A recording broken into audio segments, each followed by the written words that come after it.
Hello everyone, সবাই কেমন আছো? আশা করছি সবাই খুব ভালো আছো, আর আমিও কিন্তু বেশ ভালো আছি। দেখতেই পাচ্ছ একটা জায়গায় এসেছি, মন্দিরে এসেছি। তো বাড়ি থেকে কিছুটা দূরে, জায়গাটার নাম হচ্ছে কালিয়াগঞ্জ। এটা হচ্ছে নতুন হয়েছে কালীকুণ্ডী ধাম।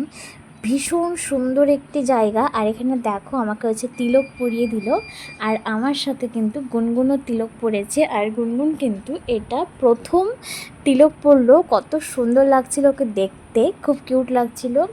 তো দেখো ওর পাপাকে অনেক দিন থেকেই বলছিলাম নিয়ে চলো নিয়ে চলো, কিন্তু ও যেখানে আনবে বলেনি, মানে এমনি নিয়ে বেরিয়েছিল।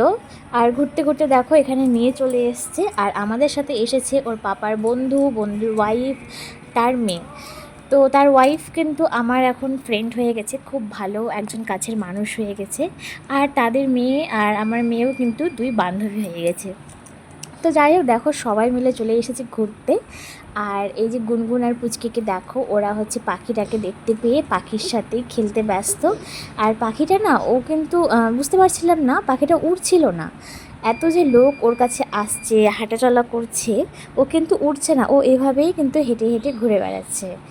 দেখতে পাওনি? এই যে পাখি, এই যে পাখি হাঁটি হাঁটি করছে। যাও যাও যাও, আস্তে মা, পড়ে যাবে কিন্তু, আস্তে। থাক থাক, ওরা কোথায় আছে?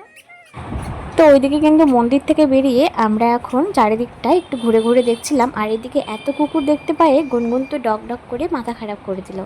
তো এখন একটু চারিপাশটা ঘুরে ঘুরে দেখছি। ভীষণ সুন্দর জায়গা, আর এত সুন্দর হাওয়া হচ্ছিল, মানে খুবই ভালো লাগছিল। কিন্তু হাতে একদম টাইম কম, বেশিক্ষণের জন্য আসতে পারিনি। তো গুনগুনকে তার পাপার হাত ধরে হাঁটতে দেখে এখন পুচকিও চলে এসেছে তার কাকাইয়ের হাত ধরতে। তো দেখো দুজন মিলে হাত ধরে ওরাই টেনে নিয়ে যাচ্ছে, ওদেরকে আর নিয়ে যেতে হচ্ছে না, ওরাই নিয়ে যাচ্ছে।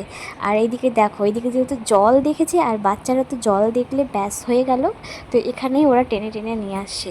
তো এই যে দেখো এখানে ফোয়ারাটা দেখতে পেয়েছে। এটা কি হচ্ছে? এটা কি হচ্ছে? হ্যাঁ, জল। হ্যাঁ, গুনগুন তো হাতিটা বুঝতে পারছে না, দেখতে পাচ্ছে না। ওরা কেউই দেখতে পাচ্ছে না। হ্যাঁ হ্যাঁ, আমি তোমাকে আজকে কাউকে দিব রাস্তা বলে। এই দেখ হাতি বলে দিল হাতি জল কালকে খাচ্ছে। সকালে একদম মার্লি মর্নিং। এই যে নিচে নিচে হাতি। তো আমরা এখন বেরিয়ে গেলাম, এখন আমরা বাড়ি যাওয়ার জন্য রওনা দেব। খুবই ভালো লাগলো জায়গাটায় এসে, সন্ধেবেলা তো দারুণ লাগলো, চারিদিকে লাইট। একদিন দিনের বেলা অবশ্যই আসবো অনেকক্ষণ হাতে সময় নিয়ে। তো তারপর এখন বাড়ি যাওয়ার পথে চলে আসলাম একটা ক্যাফেতে। এখানে কিছু খাওয়া দাওয়া করে তারপর সোজা একদম বাড়িতে যাব। তো ক্যাফেতে চলে এসেছি। এইদিকে ক্যাফেতে আসার পর কিন্তু আমরা প্রথমে খেয়ে নিলাম চা। আর সত্যি কথা বলতে চাটা এত টেস্টি ছিল, খুবই ভালো ছিল চাটা খেতে। আমার তো ভীষণ ভালো লেগেছে, ইচ্ছে করছিল যে আরও একটা খাই। তো যাই হোক, তারপরে কিন্তু চাটা খেয়ে নিলাম। আর আমাদের চা খাওয়া দেখে কিন্তু ওদেরও ইচ্ছে হচ্ছে যে ওরাও গ্লাসে করে কিছু একটা খাবে। তো তারপর কিন্তু ওদেরকে সেই চায়ের কাপটা দিয়ে দিলাম। তো দেখো ওরাও এখন একটু একটু করে চা খাচ্ছে আর কি, চা তো নেই, ওই আর কি মুখে দিচ্ছে। তারপরে চলে আসলো আমাদের এখানে স্যান্ডউইচ, চিকেন স্যান্ডউইচ। আর গুনগুনকে একটু ছিঁড়ে দিলাম, ও মুখে নিল না, ভাবলাম যে ওকে খাইয়ে দিব। ও হচ্ছে নিজের হাতে নিল, হাতে নিয়ে ও এখন দেখো সস ভরিয়ে ভরিয়ে খাবে। বেশ ভালো লাগছিল এরকম হাতে নিয়ে সসটা ভরিয়ে ভরিয়ে খাচ্ছিল তো না, ওই শুধুমাত্র সসটাকে একটু চেটে চেটে খাচ্ছিল। গুনগুনকে দেখো, ও হচ্ছে সস দিয়ে ভরে ভরে খাবে।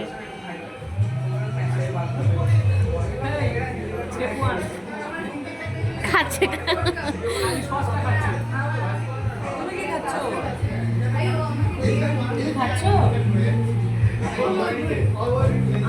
তুমি নাও, তোমরা খাবা না? সস নিয়ে কেন? হবে আর ওকে ফ্রেঞ্চ ফ্রাই বানিয়ে দিতে হবে। দুইটা আলু সাফার করে দিচ্ছি।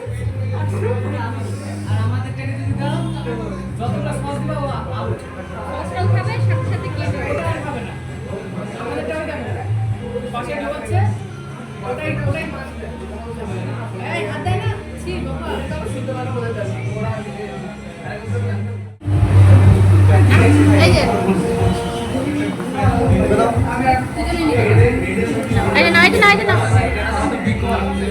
তো তারপরে কিন্তু ফ্রেঞ্চ ফ্রাই নিয়েছিলাম, তবে আমার খুব একটা ভালো লাগেনি, ওরা সবাই খেয়েছিল।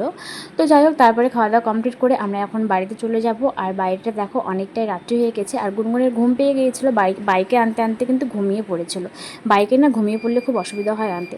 তো যাই হোক, আজকের মতো ব্লগটা এখানে শেষ করছি। তোমাদের কেমন লাগলো অবশ্যই কমেন্ট করে জানিও। ভালো লেগে থাকলে লাইক সাবস্ক্রাইব করে পাশে থেকো। আজকের মতো টাটা, দেখা হবে আবার নেক্সট ব্লগে। ততক্ষণে সবাই